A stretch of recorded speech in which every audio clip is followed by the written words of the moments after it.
Donc aujourd'hui, je vais vous présenter certains aspects fondamentaux, mais enfin ça restera à un niveau fondamental parce que si vous ouvrez les livres de physique sur la théorie des jonctions PN, des mises, des transistors et tout, c'est bourré d'équations, c'est très très complexe, ça va de la mécanique quantique jusqu'aux théories des réseaux, etc. Donc moi j'ai une spécialité qui est un peu après la mécanique quantique. Donc je me suis mis. Et puis ensuite, dans la deuxième partie, j'ai vraiment un très grande chance ou un grand honneur d'avoir la venue de Jean-François Guimol, qui, lui, va être à la recherche des performances ultimes pour la conversion photovoltaïque. Alors son cursus est beaucoup plus physique fondamentale et vous verrez tout de suite un peu la différence et la complémentarité entre les deux exposés. Donc, où il est, Jean-François ? Voilà, Jean-François est là, donc c'est bon. Voilà. Alors, donc l'essor du photovoltaïque moderne, aspects fondamentaux de la conversion photovoltaïque. Je dirais presque que c'est aspects fondamentaux, mais essayez de les expliquer avec les mains. Ce qui est un point important, je crois qu'à chaque fois qu'on voit une théorie physique ou quelle qu'elle soit, on essaye de s'en faire une représentation. Et j'ai eu l'occasion que j'ai à travers ces cours, c'est de donner un peu ces images d'intérieur que j'ai pour moi-même évoluer dans ce domaine-là, dans certains cas où c'est peut-être même un peu compliqué. Alors je vais d'abord faire un clin d'œil au cycle de l'eau. Donc je remercie Jean-François de m'avoir envoyé ce matin ce transparent, parce que je cherchais un peu ce transparent en me disant, tiens, finalement, le niveau de Fermi, c'est-à-dire le niveau de remplissage des électrons dans un solide, il ressemble un peu à une nappe d'eau qui est à un certain niveau. Et quand on change le potentiel électrique des électrons, eh bien, c'est comme si on élevait l'eau. Et puis, quand l'eau redonne du travail, c'est un peu comme si on faisait un travail électrique dans le circuit extérieur. Donc, l'analogie entre le cycle de l'eau et finalement ce qui se passe dans les cellules solaires est intéressant. On voit beaucoup plus les mouvements dans le cycle de l'eau, tandis que pour les cellules solaires, tout se passe et on ne voit rien, c'est à l'intérieur, c'est des petites machines à l'échelle microscopique. Alors, la lumière envoie de l'énergie sous forme de photons. Alors, je me suis rendu compte que c'était une brique qu'elle envoyait là. Bon, alors oui, une brique. Alors là, on a remplacé l'évaporation de l'eau, qui est la première phase de conversion énergie électromagnétique.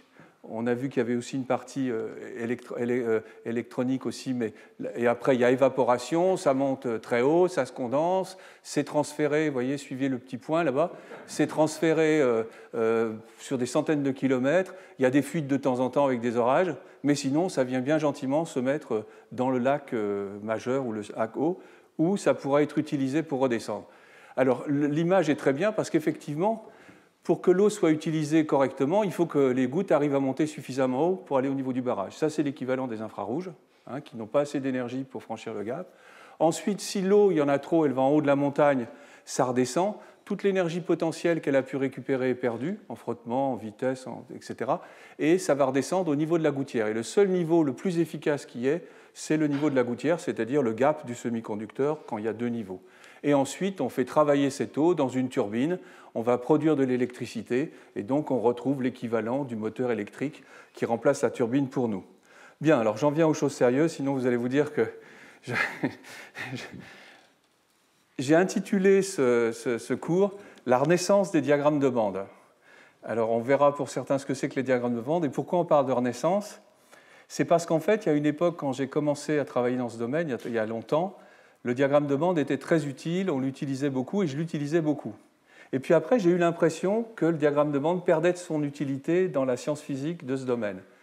Et je me suis rendu compte qu'en fait, avec l'essor du photovoltaïque et du photovoltaïque et aussi du photovoltaïque organique, en fait, on réutilisait des diagrammes de bande alors que j'aurais jamais imaginé utiliser des diagrammes de bande pour des molécules organiques. À l'époque, on disait c'est des niveaux moléculaires, il faut vraiment on ne peut pas dire que c'est des bandes, etc.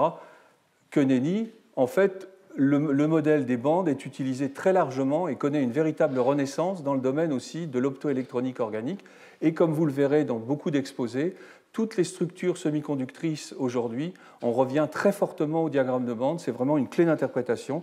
Donc je me suis dit, je vais travailler je vais mettre les choses sous le signe de diagramme de bande. Alors avant de commencer avec les bandes, il faut se souvenir qu'il y a très longtemps, un dénommé Balmer, alors si je ne fais pas de bêtises, c'est 1680 ou je ne sais pas, avait observé, et puis les autres, on a parlé de Becquerel, on a parlé de Fraunhofer, ils ont observé qu'il y avait des bandes sombres dans les spectres qui devraient être continus solaires.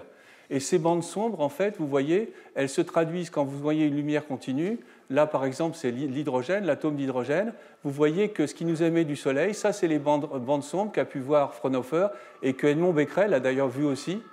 Et donc, vous avez des bandes bien définies, et puis vous avez aussi, quand vous éclairez les atomes d'hydrogène, ils réémettent de la lumière exactement au même endroit. Et ça, c'est la base de la mécanique quantique, c'est la base de la description quantique de la physique et des matériaux. En fait, l'explication est venue beaucoup plus tard sur le fait qu'avec le modèle de Bohr de l'atome d'hydrogène, eh bien, les électrons sont bloqués sur des niveaux, ici des niveaux quantiques, et en fait, ils ne peuvent faire des énergies qu'en transitant par saut, et ils peuvent revenir aussi qu'en transissant par saut. Et donc, ça, c'est ce qu'on appelle les raies de Balmer, et il y a différents types de résonance, c'est toujours des échanges de l'électron dans une position excitée qui revient à une position vide permise dessous. Et donc, ce que l'on voit ici, c'est qu'on a regardé la symétrie de l'atome. Dans la réalité, on retraduit ça maintenant sur un axe énergie vers le haut, et puis distance, par exemple, et on voit réapparaître finalement ces fameuses raies de Balmer qui ont, ça a été très long à déterminer quelles étaient les énergies et quelle était la relation mathématique entre ces énergies. Il y en a une, et en fait, on l'explique très bien avec la mécanique quantique, avec Schrödinger, etc. Ce qui est très intéressant, c'est qu'on voit que l'électron, quand il est lié au plus bas niveau, est très bas en énergie, donc il est très fortement lié, et quand on l'excite, on finit par le faire sauter de niveau en niveau jusqu'à ce qu'on appelle le niveau zéro, qui est le niveau du vide. C'est-à-dire l'électron tout seul dans le vide, on considère qu'il n'a pas d'énergie. Et quand il est piégé dans une molécule, on considère qu'il a pris de l'énergie pour y être, et il faut la lui redonner, il faut l'extraire, comme on dit, le travail de sortie, pour le ramener à son niveau du vide. Et cette compréhension du lien entre l'énergétique de base fondamentale et le comportement de pratiquement de tout ce qui nous entoure, même au niveau macroscopique, est extrêmement important. Alors en fait, c'est fait une chose, c'est qu'après on se dit, mais finalement, les niveaux, qu'est-ce qu'ils deviennent quand on prend du silicium, on prend une lampe à vapeur de sodium? La lampe à vapeur de sodium va émettre des lumières dans le jaune, des choses de ce genre. Qu'est-ce qui se passe quand je rends le sodium compact, quand je rapproche les atomes de sodium? Que deviennent ces niveaux de type atomique? Eh bien, quand on rapproche des niveaux isolés, quand on les rapproche les uns des autres jusqu'à une certaine distance, vous voyez, on les rapproche, donc on comprime, et on s'aperçoit que ces niveaux se dédoublent, il y a des dégénérescences qui se font, et en fait, ces niveaux sont remplacés.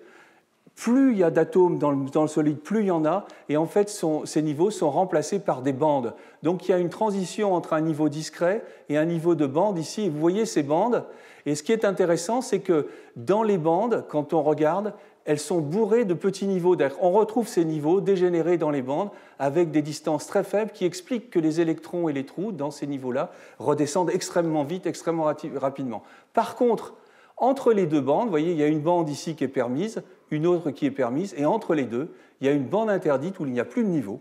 Et là, l'électron n'a plus le droit d'y être, et c'est ce fameux gap dont on a parlé tout à l'heure pour les semi-conducteurs. Et dont on appelle donc la partie basse qui est pleine d'électrons la bande de valence, c'est celle qui lie les atomes entre eux, et celle qui est haute, la bande de conduction. Et puis finalement, que deviennent ces niveaux quand on les applique à des matériaux courants? À des matériaux courants comme finalement un métal. Qu'est-ce que c'est qu'un métal? Pourquoi il est métallique? Un semi-conducteur et un isolant, on verra que les deux se rapprochent dans certains cas. Et enfin, les matériaux organiques ou les molécules. Eh bien, finalement, on va retrouver cette notion de niveau et de bande avec des configurations différentes. Dans le cas du métal, tout est permis. On n'est pas encore dans la zone où la bande interdite est apparue. Vous savez ce que je vais montrer à l'embranchement. On est dans une zone où les états sont tous permis et on remplit les électrons jusqu'au niveau de l'eau. Ça, c'est le lac. Vous voyez, c'est le niveau du lac, il arrive là. À un niveau qu'on appelle le niveau de Fermi, on verra plus loin. C'est en gros la hauteur de l'eau dans le barrage. Et puis ici, ces niveaux sont permis, ces niveaux sont permis également. Et bien finalement, les électrons peuvent se balader très facilement parce qu'activés thermiquement, tout simplement, les électrons sont mobiles et on a un métal. Dans un deuxième cas, on a une bande interdite, mais de la même façon, il faut les remplir. Il y a quand même des électrons dans du silicium, il y a des électrons dans du germanium, et ces électrons vont se remplir, et comme par hasard, au zéro absolu, c'est-à-dire quand la température est extrêmement basse, ils remplissent complètement la bande de valence, et la bande de conduction qui est vide et qui est au-dessus reste complètement vide. Et au zéro absolu, il n'y a pas un électron là-haut et pas un trou en bas. Ceci dit, dès qu'on chauffe un peu, il y a de l'activation thermique, il y en a toujours certains qui arrivent à sauter, c'est ça qui est assez extraordinaire. Et finalement, il y en a un petit peu qui viennent, et il suffit d'avoir cela pour avoir ce qu'on appelle un semi-conducteur. Si jamais on était au zéro absolu, Les électrons qui sont là ne peuvent pas bouger, ils n'ont pas de place où aller, donc ils ne peuvent pas sauter de place en place. Et donc on est dans une situation où on a cet isolant et ça devient semi-conducteur quand on augmente la température.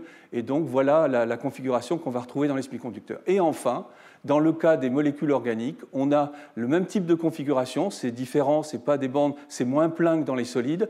On a ce qu'on appelle le Lowest Unoccupied Molecular Orbital, c'est l'équivalent de la bande de conduction, et le Highest Occupied Molecular Orbital. Et les règles sont exactement les mêmes. Au zéro absolu, le HOMO il est plein d'électrons, ses niveaux sont pleins, et le LUMO est vide d'électrons.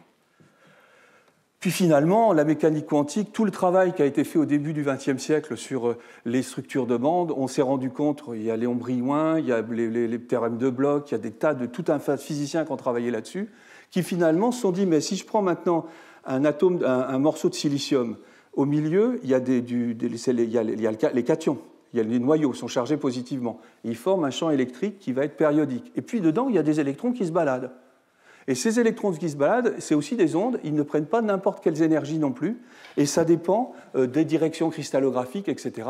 Et donc on a défini, en fonction des directions cristallographiques, on a ce qu'on appelle des bandes isoénergie, et on voit apparaître finalement quelque chose d'étonnant, c'est qu'en fonction du vecteur d'onde, donc des distances ici, on a un niveau fondamental qui est le haut de la bande de conduction, et le bas de la bande de valence, et entre les deux, on retrouve le gap, la différence, et vous le verrez, ça vient sur les coefficients optiques. Vous voyez que ça va varier entre 1,41, 1,12 pour le silicium, 0,66 pour le germanium, et ces configurations vont donc nous donner ces grandeurs fondamentales que je vous ai présentées précédemment.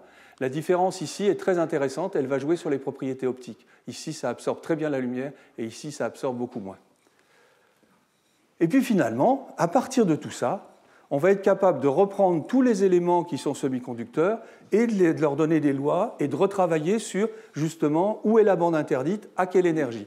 Et vous voyez que le Lego dont je vous avais parlé la première fois sur la table de Mendeleïev avec les éléments se transforme maintenant en un Lego sur des composés. C'est-à-dire qu'on va avoir à la disposition des technologies tous ces composés qui sont synthétisés, etc. Et ce qu'on voit effectivement, c'est que si vous prenez le silicium, il est là.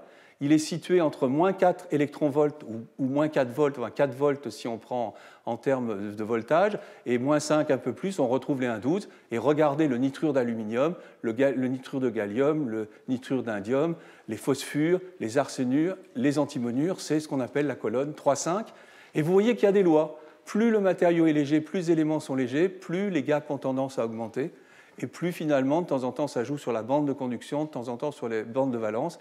Et ce qui est quand même extraordinaire, c'est de trouver toute cette variété et puis de voir qu'avec ça, on va pouvoir jouer pour construire des dispositifs, etc.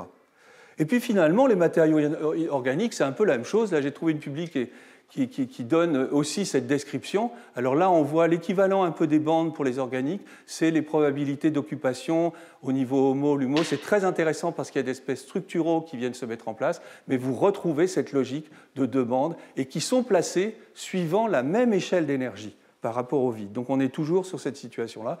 Alors, je suis incapable de vous dire le nom de ces molécules. Ce que j'en constate, c'est qu'il suffit de changer un petit brin de quelque chose pour qu'on change les positions, qu'on change, vous voyez, la bande de valence a changé. Donc, en jouant sur la chimie organique et chimie moléculaire comme sur la chimie inorganique, on va pouvoir ajuster les niveaux pour les optimiser, etc., etc. Donc, on est dans une situation où finalement les deux mondes se rejoignent, le monde de la chimie organique et le monde de la physique du solide, dans cette description par l'intermédiaire des bandes. Et puis finalement, j'ai pris l'exemple de matériaux qui sont utilisés pour le photovoltaïque organique. Ici, vous avez le P3HT, vous avez les dérivés de fullerène ici, et puis vous voyez que c'est la même chose. Regardez, ici, c'est un polymère, ici, c'est une molécule, ici, c'est une molécule, ici aussi, et vous voyez qu'effectivement, vous pouvez varier ici la position de la bande de conduction entre moins 2,7 et moins 3,8, et vous voyez qu'ici, vous allez pouvoir jouer avec également, comme dans les solides, on va pouvoir jouer avec les diagrammes énergétiques. Et puis, je ne voudrais pas oublier une troisième catégorie et une quatrième catégorie de matériaux, qui sont les métaux, bien sûr. Alors, les métaux, il n'y a pas de bande interdite, donc on ne met pas de bande interdite. Par contre, il y a ce qu'on appelle le niveau de Fermi, le niveau de remplissage, qui correspond au travail de sortie. Et vous voyez, les alcalins rejettent facilement leurs électrons au niveau 0. Donc en fait, ils sont ici très électropositifs, comme on dit. Ça veut dire que leur travail de sortie est très faible, alors que le platine, l'or, certains matériaux aussi, des oxydes, peuvent avoir des travaux de sortie très élevés. Et donc là, on a une description toute simple. Il y a un seul niveau qui correspond à la position du travail de sortie. Et puis sinon, il y a un cas très intéressant qui est celui que Edmond Becquerel a utilisé.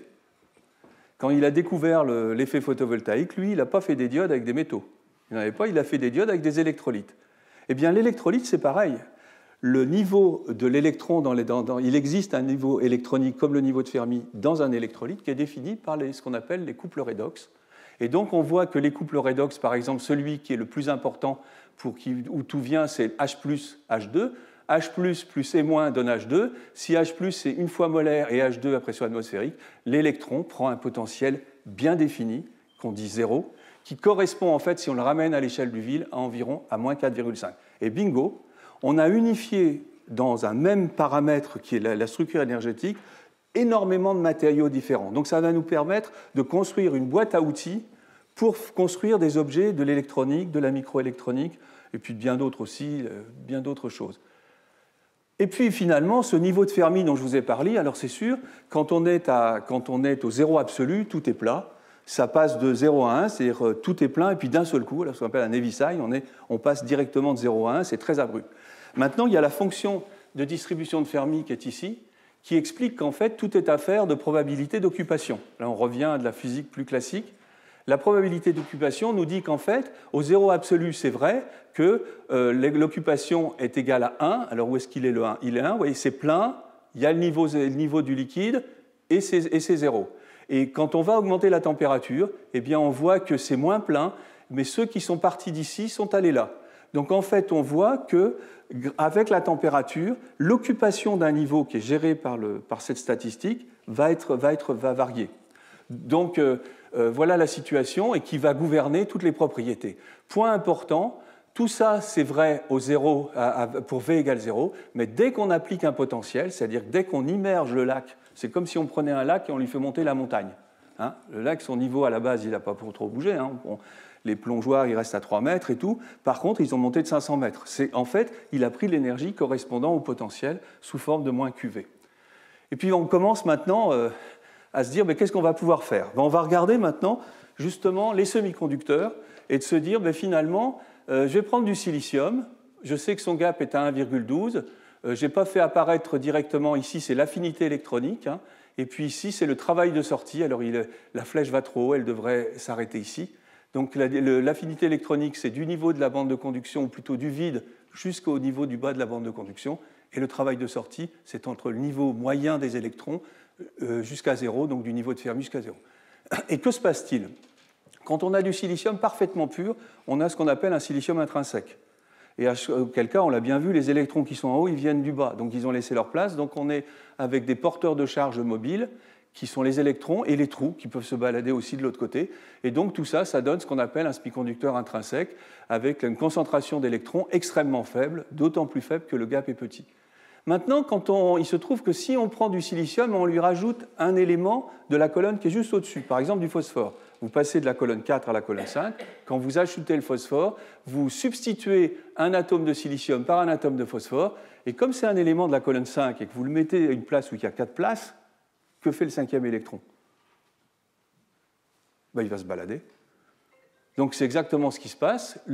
Ça revient à avoir le phosphore positif fixé et l'électron qui est dans la bande de conduction et qui peut se balader. Et bingo, on a transformé un matériau qui au départ était quasiment isolant, on l'a transformé en un conducteur de type N parce qu'il est négatif, c'est des charges négatives.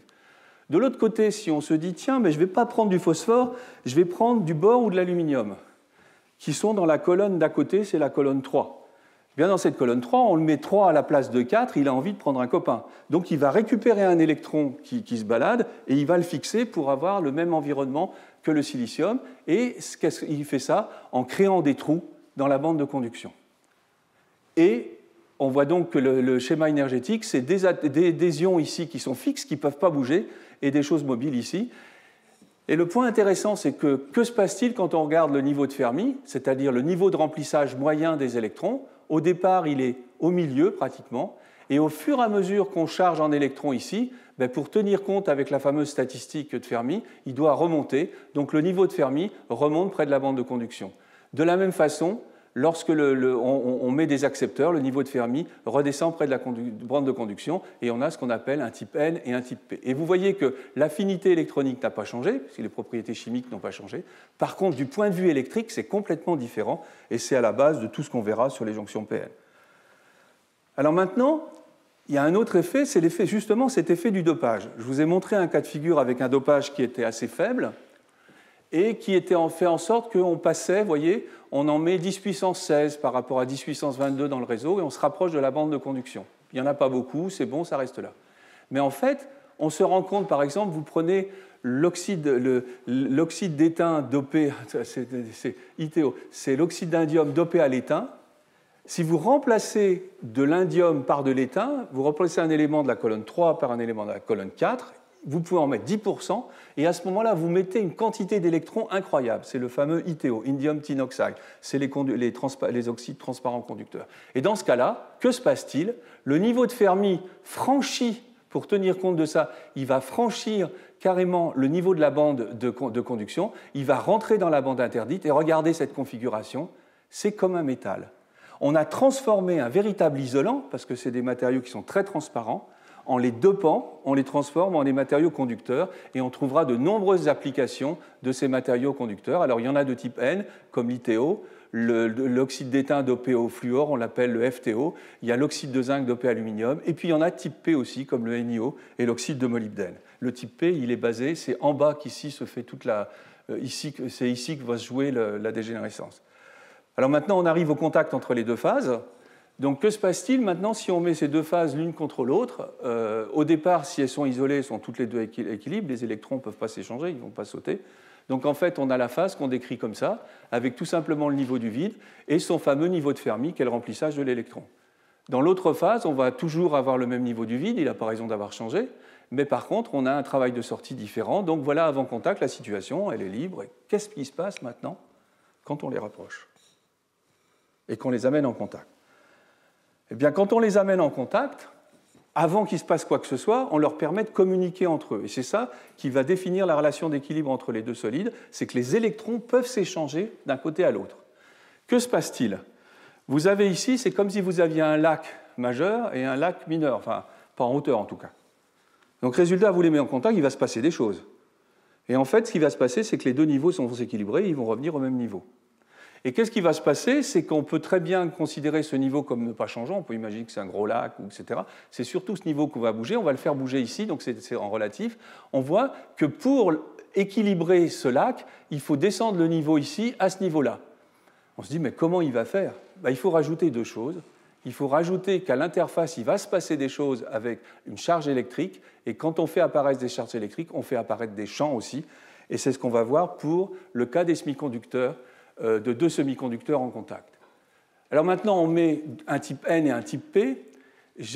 Donc qu'est-ce qu'on va faire? On va les abaisser et on voit que la seule façon de jouer pour changer l'énergie de Fermi, c'est changer le potentiel électrique. Pour changer un potentiel électrique, il suffit de faire apparaître des charges négatives et des charges positives, et le tour est joué. C'est-à-dire qu'on va créer une tension interne, ici VI, qui va se répartir entre les deux phases. Et vous avez donc cette densité de charge, voilà ce qu'elle donne. Elle est localisée, ça peut être des électrons, tétrous, ça peut être des ions, ça peut être... Vous voyez, c'est des charges. Il va trouver le moyen d'échanger des charges. Et puis ici, vous avez un champ ici qui est positif et qui est très fort à l'interface et qui jouera un rôle très important dans le photovoltaïque. Donc la première chose, c'est on doit descendre le potentiel électrostatique. La deuxième chose, c'est que pour descendre ce potentiel électrostatique, on va jouer sur l'apparition de charges électriques, de dipôles, et puis on va faire jouer aussi l'apparition d'un champ électrique. Alors on va prendre la barrière la plus simple. Je vous ai parlé non pas de William Schottky, mais de Walter Schottky, donc la dernière fois lors du cours, une découverte essentielle, ça a été la découverte de la barrière de Schottky. Ils se sont aperçus, effectivement, quand on mettait du cuivre ou de l'or sur de l'oxyde de cuivre, il y avait une barrière. C'est grâce à ça, d'ailleurs, qu'on a fait toute l'électronique, les postes à galène, etc., sont basés là-dessus. Donc la barrière de Schottky, c'est vraiment le dispositif initial qui a tout permis. Tout s'est construit à partir de celui-là. Eh bien, regardez au départ, on a un métal, il a un niveau de Fermi qui est ici, et puis on a un semi-conducteur, j'ai pris un type N. Que se passe-t-il quand on les met en contact? Alors, je n'ai pas représenté toute la partie en haut avec les niveaux du vide, parce que ça devient vite compliqué pour le faire, et puis une fois qu'on a les choses, on le voit très bien. En fait, qu'est-ce qui va se passer? Au début, vous êtes là. Eh bien, effectivement, quand vous allez commencer à échanger les électrons, ces électrons, ils sont imaginés que le niveau est là. Que ferait une goutte d'eau? Elle tomberait. Donc, elle va tomber. Au fur et à mesure où elle tombe, il pleut, je ne sais pas. Et puis ici, vous découvrez la zone où il y a des charges positives. Donc vous faites apparaître une charge positive, les ions, qui sont fixés. Et de l'autre côté, vous faites apparaître une charge négative, qui sont simplement un tout petit excès d'électrons. Mais comme les métaux sont très, très, très dopés, il y a beaucoup d'électrons à l'intérieur, c'est tout petit en distance, et toute la charge se fait là. Et on appelle cette zone la zone de charge d'espace. La zone du côté des métaux, c'est quelques angstroms. Et puis ici, il y a la zone neutre. La particularité de la zone neutre, c'est que c'est une zone qui correspond pratiquement à la même configuration qu'ici. C'est-à-dire on retrouve exactement la même configuration à gauche qu'à droite. Et puis finalement, le tour est joué. On va s'arranger pour mettre des contacts. Un contact à l'avant sur le métal, alors c'est pas compliqué, il suffit de pince une pince croco. Un contact à l'arrière sur le semi-conducteur, c'est un tout petit peu plus compliqué. On va prendre un contact et finalement, on a formé une première diode, une jonction Schottky, qui va être aussi une cellule solaire, j'en parlerai tout à l'heure. Que se passe-t-il maintenant quand on la polarise? Alors à l'équilibre, les niveaux de Fermi sont identiques. La polariser, ça revient à changer les niveaux de Fermi et de faire bouger l'un par l'autre. Donc on va faire bouger le niveau de Fermi du semi-conducteur par rapport au niveau du métal qui ne change pas. Regardez, là on est ce qu'on appelle une polarisation inverse. On écarte ici, on augmente la zone de charge et on augmente la polarisation en inverse. Et de l'autre côté, c'est la polarisation directe. Quand on remonte, on repeuple progressivement tous ces niveaux-là et on arrive à une situation qu'on appelle la condition de bande plate où on applique exactement le même potentiel qu'interne et on retrouve ici quelque chose qui est comme s'il n'y avait pas eu.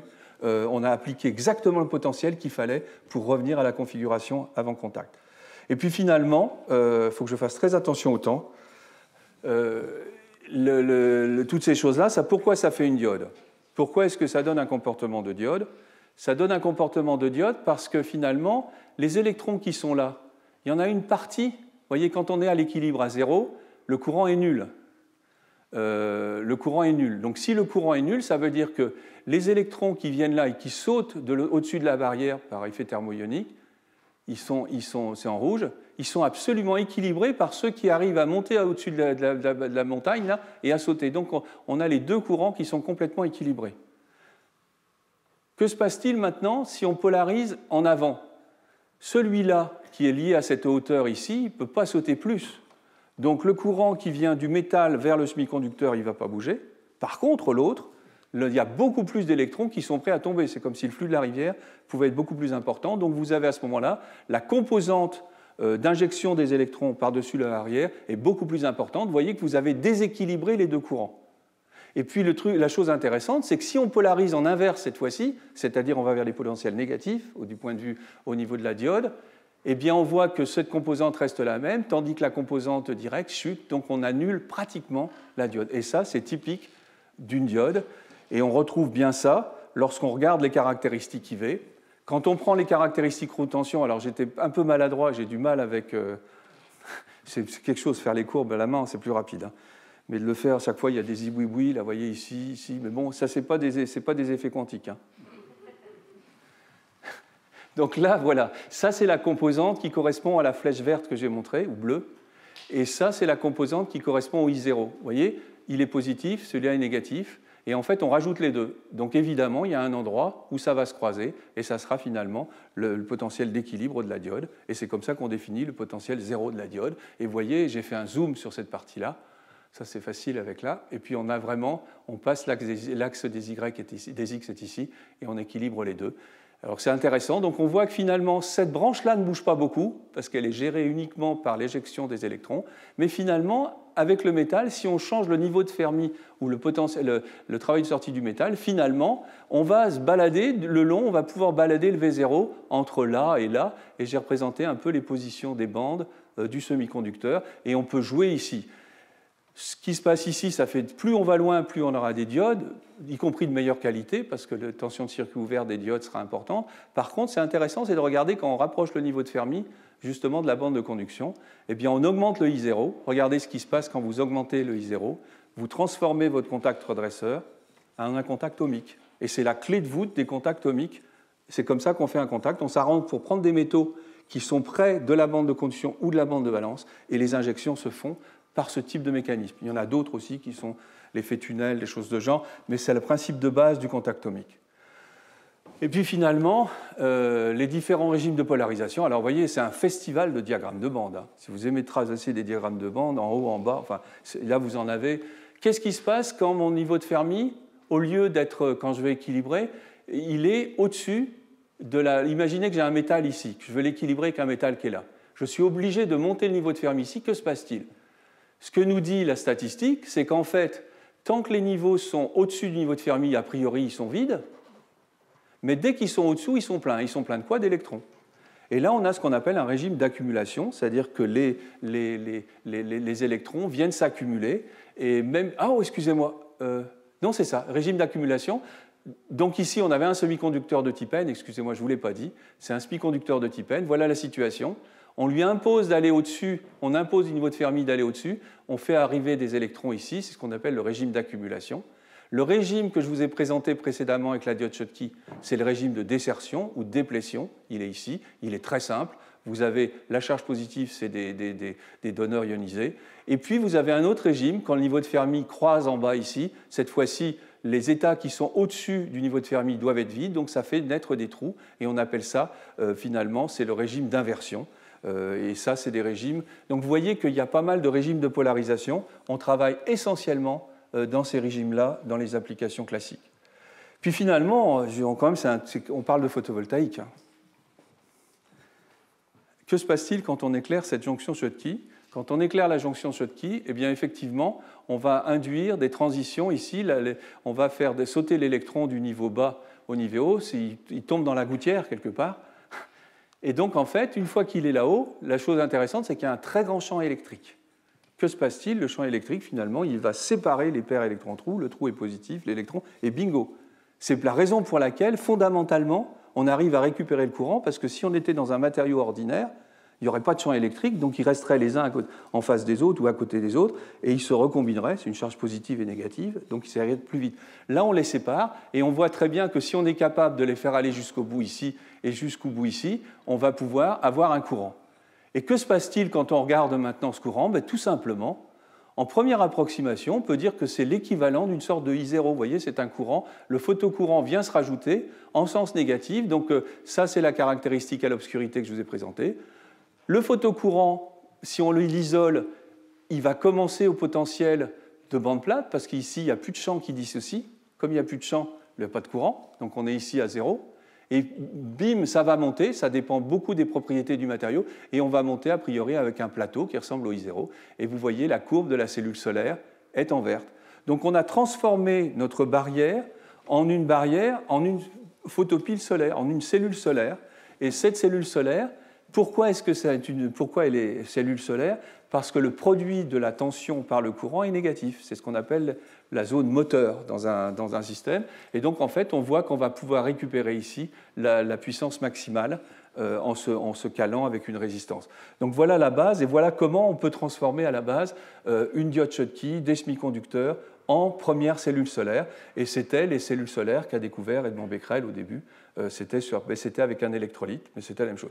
Mais maintenant, la deuxième chose pour faire du photocourant, l'idée, c'est de faire un photocourant le plus important possible et de faire une phototension la plus importante possible. Comment fait-on pour faire du photocourant? On prend des matériaux qui absorbent la lumière, et donc les différents matériaux semi-conducteurs, ils absorbent la lumière. Ici, il y en a il y en a beaucoup, le sulfure de cadmium, le silicium amorphe, le silicium cristallin, le GAS, le CuiNS2, l'INP, etc. Toute la zoologie que je vous ai montrée a des courbes comme ça. Et puis ça donne finalement, quand on regarde l'absorption, les spectres d'absorption des matériaux, ils absorbent s'ils sont suffisamment épais. Alors c'est quelques centaines de nanomètres ou quelques microns pour les semi-conducteurs à gap direct, et pour le silicium, c'est je crois une cinquantaine de microns. Donc c'est pour ça qu'on utilise des plaquettes. Et bien vous voyez que les oxydes transparents laissent pratiquement laisser passer toute la lumière, le CDS ici. Donc chaque matériau va avoir son spectre d'absorption et pourra collecter les photons que dans ces zones où il absorbe la lumière.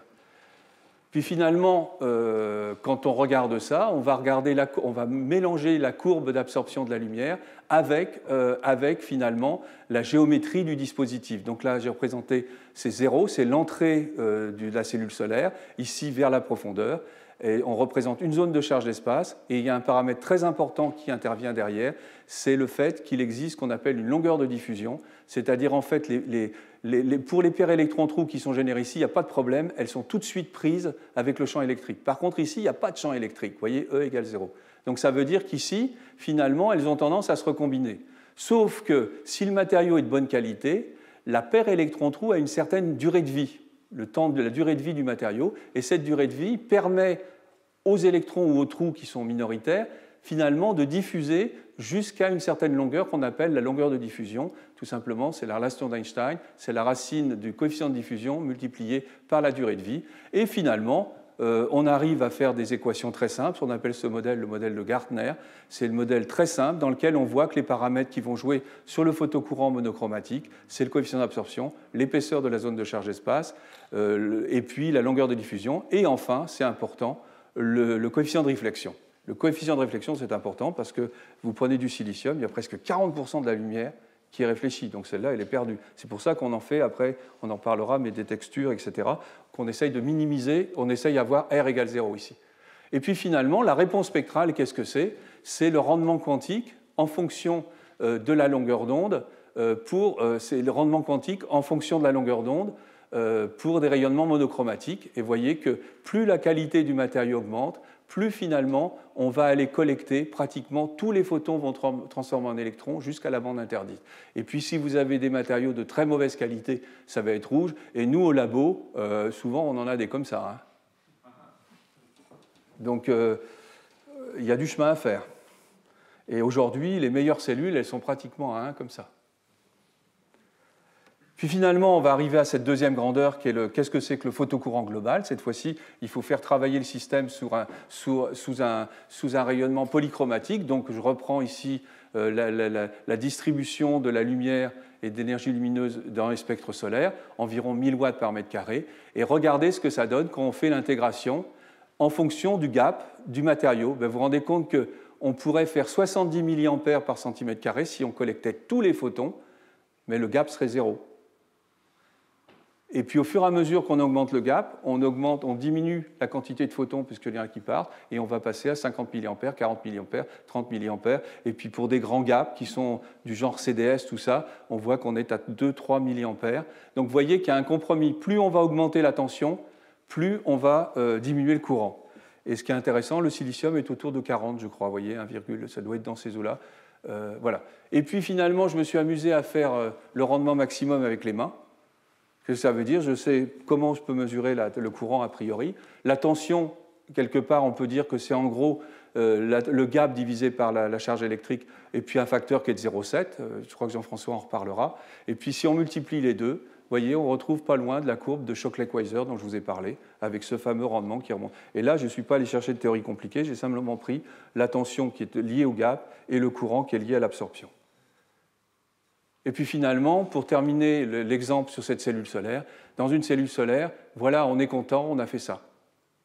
On a la courbe noire ici, on est tout content. Manque de chance, on n'a pas bien pris les contacts, il y a des résistances de contact, il y a des choses comme ça, mais vous avez des résistances séries et parallèles qui viennent nous jeter tout le travail en l'air. C'est-à-dire que parfois on a un très bon matériau, on a fait une jonction qui est parfaite, quand on va la mesurer, on a quelque chose qui est comme ça. Regardez. Quand j'ai travaillé en 1978 sur le tellure de cadmium, je n'avais que des courbes comme ça, et ça venait du contact.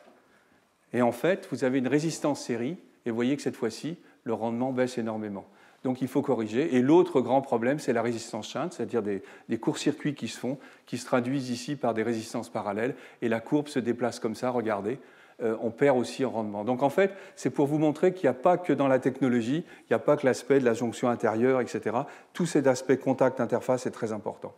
Et puis maintenant, je vais juste, pour terminer les diagrammes de bande, on va jouer sur d'autres diagrammes de bande, la fameuse homojonction NP ou PN. Alors je vous en ai parlé, celui qui l'a découvert, c'est Russell Hall, un ingénieur américain de la Bell Telephone, qui travaillait jusqu'à ce qu'on appelait sur les contacts ponctuels. Il voulait faire des redresseurs pour des radars, donc il avait besoin de diodes Schottky. Donc il voulait faire des diodes Schottky avec du silicium. Et c'est un peu comme ça, il a purifié. Et donc, ce qui est important, c'est de voir que cette fois-ci, voilà la situation dont on part. On a le même matériau des deux côtés. Donc on retrouve que l'affinité électronique est la même. Par contre, le dopage induit une différence des niveaux de la mer. Donc on voit bien qu'il va se passer quelque chose quand je mets la N contre le P. Que se passe-t-il? Tout simplement, on retrouve exactement le même phénomène. Il faut faire apparaître à l'interface une différence de potentiel qui correspond à cette hauteur qu'il va falloir compenser. Et ça va se faire avec la création d'une zone de champ, zone de charge d'espace, comme on dit, pour le P et pour le N. Cette fois-ci, au lieu d'avoir le métal, c'est les accepteurs du matériau P qui vont faire la jonction. Et donc, vous avez à ce moment-là la jonction PN. Et vous avez exactement la même chose que pour la diode Schottky que je vous ai montré tout à l'heure. La différence, c'est que maintenant, au lieu d'avoir un métal à la surface, vous avez le semi-conducteur qui, par exemple, ici, va être dopé au phosphore. Et cette partie-là va être dopée au bord. Mais vous avez la diode, la cellule solaire, PN, dont je vous ai parlé au début. Le tout début, c'était des choses de ce genre, jusqu'à ce qu'on améliore les choses après. Et puis finalement, je vous ai dit une chose, je vous ai dit oui, le photocourant, et j'ai mis quelque chose de très, très, très homogène, droit, en disant voilà, le photocourant, pas de problème. Ah non, le photocourant, c'est une catastrophe pour le faire sortir. C'est une catastrophe parce qu'un électron qui est créé, quand on absorbe un photon, par exemple ici, on fait un électron. Manque de chance, si ici, il y a un niveau de défaut, qu'on appelle les centres de recombinaison des défauts, alors là, c'est Shockley qui a découvert ça, William. Et donc, on est dans une situation où, finalement, il va servir de marche. Quand il n'y avait pas de niveau, c'est difficile de sauter, mais dès qu'il y a les niveaux, il va y avoir des échanges avec ce niveau, et c'est à l'intermédiaire de ces échanges, que je ne décris pas, on va avoir ce qu'on appelle une recombinaison, c'est-à-dire qu'il va retourner à sa place par l'intermédiaire de ce niveau. Et ces niveaux, il y en a partout. Il y en a dans les matériaux, vous voyez, ici, mais il y en a aussi qui peuvent venir à l'interface. Alors, dans le cas des jonctions PN, c'est bien parce que l'interface, il n'y a pas beaucoup de défauts, c'est le même matériau. Donc, ces niveaux d'interface, il n'y en a pas beaucoup dans une jonction PN. Par contre, il y a cela, et il y en a deux qui sont considérables, qui posent des problèmes monstrueux. C'est ce qu'on appelle les niveaux de surface. Quand vous avez une surface qui est à l'air, vous avez rupture du réseau cristallin, il y a plein de défauts qui se mettent. Donc, résultat des courses, les électrons et les trous, plutôt que de sauter dans le contact, ils vont se recombiner à la surface ou en zone arrière. Mais le plus dangereux, c'est à la surface. C'est là qu'on a beaucoup, beaucoup de pertes. Il y a j'ai travaillé avec du CDT, le cellulure de cadmium, c'était monstrueux. Il y avait des vitesses de recombinaison de surface de 10 puissance 7 cm par seconde. Aujourd'hui, je crois qu'avec le silicium, on est à 10 puissance 2 ou quelque chose comme ça. Hein, Jean-Éric ? 10 même, 10. Centimètres par seconde. C'est quelque chose d'incroyable. Ça suppose qu'on ait nettoyé la surface de tous ces défauts. On appelle ça passiver la surface. Et donc voilà, donc je les ai énumérés, les centres de recombinaison de surface, recombinaison dans la zone N, dans l'interface, dans la zone P et la face arrière. Et puis que se passe-t-il quand ils se rencontrent ici? Ils font de la chaleur. Donc c'est ce qu'on appelle la recombinaison non radiative. Le matériau, il chauffe.